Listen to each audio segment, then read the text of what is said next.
ಯುವಕರು ಸಮಾಜದಲ್ಲಿ ಅಭಿವೃದ್ಧಿಗೆ ಹೇಗೆ ತಮ್ಮ ಕೊಡುಗೆ ನೀಡಬಹುದು ಅದ್ರ ಬಗ್ಗೆ? ಅದನ್ನು ನಾನು ಮುಂಚೆನೇ ಹೇಳಿದೆ, ಉತ್ತರದಾಯಿತ್ವ ಅಂತ. ಈಗ ನಾವು ಹೇಳ್ತೀವಿ ಇದು ಏನಾಗಿದೆ, ಸರ್ಕಾರ ಇದು ಏನು ಮಾಡಿದೆ, ಟೀಚರ್ ಏನು ಮಾಡಿದ್ದಾರೆ, ಅಥವಾ ಆಫೀಸರ್ ಏನು ಮಾಡಿದ್ದಾರೆ, ಪಂಚಾಯಿತಿ ಏನು ಮಾಡಿದೆ, ಈ ಥರ ನಾವು ಪ್ರಶ್ನೆ ಕೇಳೋದು ಮತ್ತು ಅದರಿಂದ ಕೆಲಸ ಮಾಡಿಸ್ಕೊಳ್ಳೋದು ಎಷ್ಟು ಮುಖ್ಯನೋ ನಾವು ಎಷ್ಟು ಉತ್ತರದಾಯಿತ್ವಗಳಾಗಿದ್ದೀವಿ. ಒಬ್ಬ ಮಗ ಆಗಿ, ಒಬ್ಬ ತಂದೆ ಆಗಿ, ಒಬ್ಬ ವಿದ್ಯಾರ್ಥಿಯಾಗಿ. It applies to women's and men ಇಬ್ಬರಿಗೂ ಹೇಳ್ತಾ ಇದ್ದೀನಿ ನಾನು. ನಮ್ಮ ಉತ್ತರದಾಯಿತ್ವ ಎಷ್ಟಿದೆ ಅಂದಾಗ ಅಲ್ವಾ ನಮ್ಮ ದೇಶ ಅಭಿವೃದ್ಧಿ ಆಗೋದು. ಈಗ ನಾವು ಚೈನಾ ಉದಾಹರಣೆಯನ್ನಾಗಲಿ ಅಥವಾ ಜಪಾನ್ ಆಗಲಿ, ನಾವು ಅಭಿವೃದ್ಧಿ ದೇಶಗಳು ಅಂತ ಅಂದಾಗ ಅವರಲ್ಲಿರುವ ಇನ್ವಾಲ್ವ್ಮೆಂಟು, ಅವರಲ್ಲಿರುವ ಬದ್ಧತೆ. ಈಗ ದೇಶ ಪ್ರೇಮ ಅಂದರೆ ನನ್ನ ಪ್ರಕಾರ ನಾವು ಏನು ಕೆಲಸ ಮಾಡ್ತೀವಿ ಅದನ್ನು 100% ಮಾಡಬೇಕು. ಯಾವ ಕೆಲಸ ಆಗಲಿ, ಇಲ್ಲ ಅವ್ರು ಕಡಿಮೆ ಮಾಡ್ದ ಅವನು ಕಳ್ತನ ಮಾಡ್ದನ ಕೆಲಸನ ನಾನು ಕಳ್ತನ ಮಾಡ್ತೀನಿ ಅಂದರೆ ಅದು ಆಗಂಗಿಲ್ಲ. ಅವರು ನಾವು ಎಲ್ಲರೂ ಮಾಡಬೇಕು, ಎಲ್ಲರಿಗೂ ಜವಾಬ್ದಾರಿ ಇದೆ ಅಲ್ವಾ. ಈಗ ಸರ್ಕಾರ ಎಲ್ಲರನ್ನೂ, ಈಗ ಒಂದು ಓಟು ಅಂದರೆ ಒಬ್ಬರಿಗೆ ಒಂದೇ ಮಾನ್ಯತೆ ಅಂತಿರುವಾಗ ನಾವು ಅದನ್ನು ನಮ್ಮ ದೇಶ ಈಗ ಇನ್ನೂ ಅಭಿವೃದ್ಧಿ ಹೊಂದುತ್ತಿರುವ ಅನ್ನುವ ಟ್ಯಾಗಲ್ಲೇ ಇದ್ದೀವಿ ನಾವು. ಅಭಿವೃದ್ಧಿ ಹೊಂದಿದ ದೇಶ ಅಂತ ಆಗಬೇಕು ಅಂದಾಗ ಎಲ್ಲರದ್ದು ಹೊಣೆಗಾರಿಕೆ ಇದೆ. ಸಾರ್ವಜನಿಕರು, ನಾಗರಿಕರು ಎಲ್ಲರೂ ಕೂಡ ನಾವು ನಮ್ಮ ಹೊಣೆಗಾರಿಕೆಯನ್ನು ಚೆನ್ನಾಗಿ ಮಾಡಿದಾಗ ಮಾತ್ರ ದೇಶ ಅಭಿವೃದ್ಧಿ ಹೊಂದಕ್ಕೆ ಸಾಧ್ಯ. ಆ ನಿಟ್ಟಿನಲ್ಲಿ ಒಂದು ಸಮತೋಲನ ಇರಬೇಕು. ಕರ್ತವ್ಯ ಮತ್ತು ಹಕ್ಕುಗಳು ಎರಡು ಸಮತೋಲನ ಇರಬೇಕು. ಕರ್ತವ್ಯ ಜಾಸ್ತಿ ಆದ್ರೂ ಅಲ್ಲ, ಹಕ್ಕುಗಳು ಜಾಸ್ತಿ ಆದ್ರೂ ಅಲ್ಲ. ಹಕ್ಕುಗಳು ಮತ್ತು ಕರ್ತವ್ಯಗಳು ಎರಡೂ ಇದ್ದಾಗ ನಾವು ನಮ್ಮ ಕರ್ತವ್ಯವನ್ನು ಒಬ್ಬ ಜವಾಬ್ದಾರಿಯುತ ಪ್ರಜೆಯಾಗಿ ಮಾಡ್ತಿದ್ದೀವ, ಜವಾಬ್ದಾರಿಯುತ ಸಿವಿಲ್ ಸರ್ವೆಂಟ್ ಆಗಿ ಮಾಡ್ತಿದ್ದೀನ, ರೈತರಾಗಿ ಮಾಡ್ತಿದ್ದೀವ, ವಿದ್ಯಾರ್ಥಿಯಾಗಿ ಮಾಡ್ತಿದ್ದೀವ ಅನ್ನುವ ಒಂದು ಪ್ರಶ್ನೆಯನ್ನು ನಮಗೆ ಹಾಕ್ಕೊಂಡು ನಾವು ಅದನ್ನು ಇಂಪ್ರೂವೈಸ್ ಮಾಡಿಕೊಂಡ್ರೆ, ಇಲ್ಲ ನನಗಿನ್ನೂ ಪೊಟೆನ್ಷಿಯಲ್ ಇದೆ, ನಾನು ಮಾಡ್ಬೋದು, ಮಾಡ್ತೀನಿ ಅನ್ನುವ ಒಂದು ಮನೋಧರ್ಮ ನಮ್ಮೆಲ್ರಿಗೂ ಬಂದರೆ ಖಂಡಿತ ದೇಶದ ಯುವಕರು ನಮ್ಮ ನಾಡಿನ ಶಕ್ತಿಯಾಗಕ್ಕೆ ಮತ್ತು ಯಾವುದೇ ರೀತಿ ನಿರಾಶೆಗೆ ಒಳಗಾಗಕ್ಕೆ ಆಗ್ಲಾರ್ದಂಗೆ ಎಲ್ಲರಿಗೂ ಎಲ್ಲ ಅವಕಾಶ ಇರ್ತದೆ. ಒಂದೇ ಇದಕ್ಕೆ ಜೋತು ಬೀಳುವಂಥ ಅವಶ್ಯಕತೆ ಇಲ್ಲ. ಬರೀ ಆಫೀಸರ್ ಆದ್ರೇ ಅಥವಾ ರಾಜಕಾರಣಿಗಳಾದ್ರೇ ಅಥವಾ ಇನ್ನೊಂದು ಮ್ಯಾನುಫ್ಯಾಕ್ಚರ್ ಒಂದು ಓನರ್ ಆದ್ರೇ ಬದುಕು ಅಂತ ಅಲ್ಲ. ಎಲ್ಲರ ಬದುಕಿಗೂ ಒಂದು ಮಾನ್ಯತೆ ಇದ್ದೇ ಇರ್ತದೆ ನಿಸರ್ಗದಲ್ಲಿ ಅಲ್ವಾ. ಕುವೆಂಪು ಅವ್ರು ಯಾವಾಗೂ ಹೇಳ್ತಿರ್ತಾರೆ, ಇಲ್ಲಿ ಯಾರೂ ಮುಖ್ಯರಲ್ಲ, ಯಾರೂ ಮುಖ್ಯರಲ್ಲ ಅಂತ. ಅದನ್ನು ನಾವು ಮನಗಾಣ್ಬೇಕು. ಅದು ಸುಮ್ಮನೆ ತೋರಿಕೆಗೆ ಹೇಳೋದು ಅಥವಾ ಬರೆಯೋಕ್ಕೆ ಅಥವಾ ನಾನು ಹೇಳೋಕ್ಕಲ್ಲ. ಅದನ್ನು ನಮ್ಮೊಳಗೆ ನಾವು ಅಳವಡಿಸ್ಕೊಂಡಾಗ ಖಂಡಿತ ನಾವು ಮುಖ್ಯ ಆಗೇ ಆಗ್ತೀವಿ. ನಾವು ಅದನ್ನು ತಗೋಬೇಕು. ನಾನು ಹೆಂಗೆ ಮುಖ್ಯ ಆಗಬೇಕು, ಮನೆಯಲ್ಲಿ ನಾನು ಹೆಂಗೆ ಮುಖ್ಯ ಆಗಬೇಕು, ಸ್ಕೂಲಲ್ಲಿ ನಾನು ಹೆಂಗೆ ಮುಖ್ಯ ಆಗಬೇಕು, ಸೊಸೈಟಿಯಲ್ಲಿ ಹೆಂಗೆ ನಾನು ಮುಖ್ಯ ಆಗಬೇಕು ಅನ್ನುವ ಒಂದು ತಾತ್ವಿಕವಾದ ಚಿಂತನೆ ನಮ್ಮೊಳಗೆ ಬಂದಾಗ ಖಂಡಿತ ಯುವಶಕ್ತಿ ನಮ್ಮ ದೇಶವನ್ನು ಮುನ್ನಡೆಸ್ಬೋದು. ಮತ್ತು ನನಗೆ ಆ ನಂಬಿಕೆ ಇದೆ, ನಮ್ಮ ಯುವಕರಿಗೆ ಆ ಶಕ್ತಿ ಇದೆ, ಅವರ ಆ ನಿಟ್ಟಿನಲ್ಲಿ ಹೋಗ್ತಾರೆ ಅನ್ನುವ ಒಂದು ಭರವಸೆನೂ ಕೂಡ ಇದೆ. ಯಾಕೆಂದರೆ ಭರವಸೆನೇ ಬದುಕು ಅಲ್ವಾ.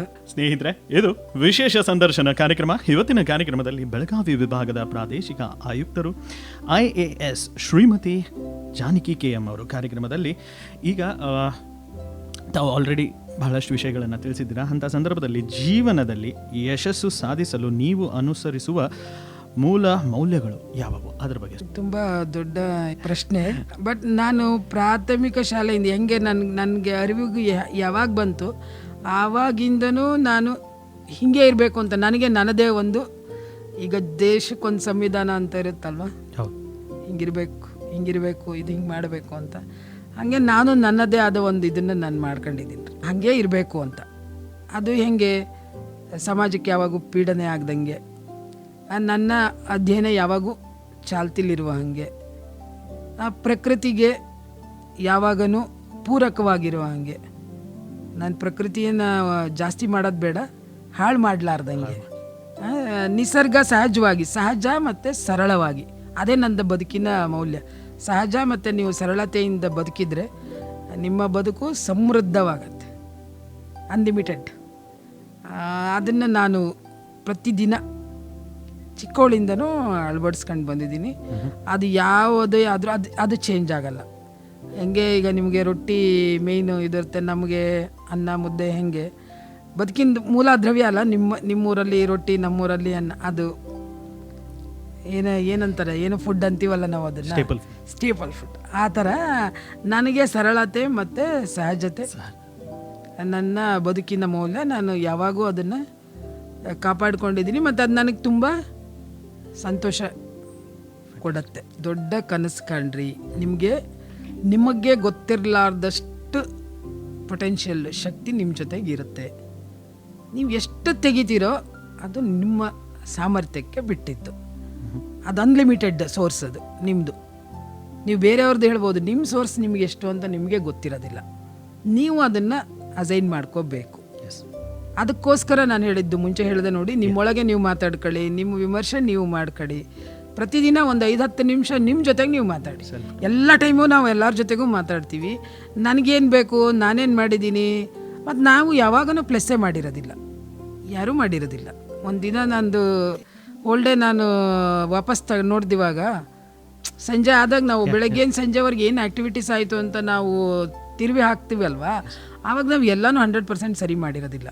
ಇಂಪ್ರೂವೈಸ್ ಮಾಡೋಂಥದ್ದು ಇರುತ್ತೆ. ಈಗ ನಿಮ್ಮ ಜೊತೆ ಮಾತಾಡುವಾಗ ನನಗೆ ಈಗ ಹೋದ್ಮೇಲೆ ನಾನು ಸಂಜೆ ಏನಾದ್ರು ಇಲ್ಲ ಇನ್ನೂ ಏನೋ ಹೇಳ್ಬೋದಿತ್ತು ಅಂತ ಅನಿಸುತ್ತಾ ನನಗೆ, ನಿಮಗೂ ಅನಿಸುತ್ತಾ ನಾನು ಇನ್ನೂ ಏನೋ ಕೇಳ್ಬೋದಿತ್ತೇನೋ ಇದಕ್ಕಿಂತ ಅಂತ ನಿಮಗೂ ಅನಿಸುತ್ತೆ, ನನಗೂ ಅನಿಸುತ್ತೆ. ಹಾಗೆ ಪ್ರತಿದಿನದ ಬದುಕನ್ನು, ಪ್ರತಿ ಘಟನೆಯನ್ನು ನಾವು ಒಂದು ವಿಮರ್ಶೆ ಮಾಡ್ಕೊಂಡ್ರೆ ಇಂಪ್ರೂವೈಸೇಷನ್ ನಾವೇ ಆಗ್ತೀವಿ, ನಾವೇ ನಮ್ಮ ಇಂಪ್ರೂವೈಸ್ಡ್ ವರ್ಷನ್ ಆಗ್ತೀವಿ. ಅದು ಬೇರೆಯವ್ರಿಗೆ ಕೂಡ ಗೊತ್ತಾಗುತ್ತಾಗ, ಇವರು ನೆನ್ನೆಗಿಂತ ಇವತ್ತು ಚಂದ, ನೆನ್ನೆ ಇವತ್ತಿಗಾಗದೇ ಇದ್ರು ಕಳೆದ ವರ್ಷ ಸಿಕ್ಕಾಗ ಇವ್ರು ಹಿಂಗಿದ್ರು, ಈ ವರ್ಷ ಸಿಕ್ಕಾಗ ಇವ್ರು ಚೇಂಜ್ ಆಗಿದ್ದಾರೆ. Positive change, towards positive change. ಆ ಕಡೆಗೆ ನಮ್ಮ ಬದುಕಿನ ದೃಷ್ಟಿಕೋನವನ್ನು ಬದಲಾಯಿಸ್ಕೊಂಡು ಧನಾತ್ಮಕವಾಗಿ ಮಾಡೋಕ್ಕೆ ಬದುಕಲ್ಲಿ ತುಂಬ ಅವಕಾಶಗಳಿದ್ದಾವೆ. ನಾವು ಪ್ರತಿದಿನ ಅದನ್ನೇ ಮಾಡಿದರೆ ಖಂಡಿತ ಅದು ಋಣಾತ್ಮಕತೆಯೂ ಕೂಡ ನೀವು ಎಂಜಾಯ್ ಮಾಡ್ಬೋದು. ಒಂದೇನೋ ಬಂದರೆ ಯಾವಾಗೂ ಯಾಕೆ ಇದೇ ಇರಬೇಕು, ಇದು ಇರಲಿ ಬಿಡು ಇವತ್ತು ಅಂತ ಅಂದ್ಬಿಡ್ಬೋದು.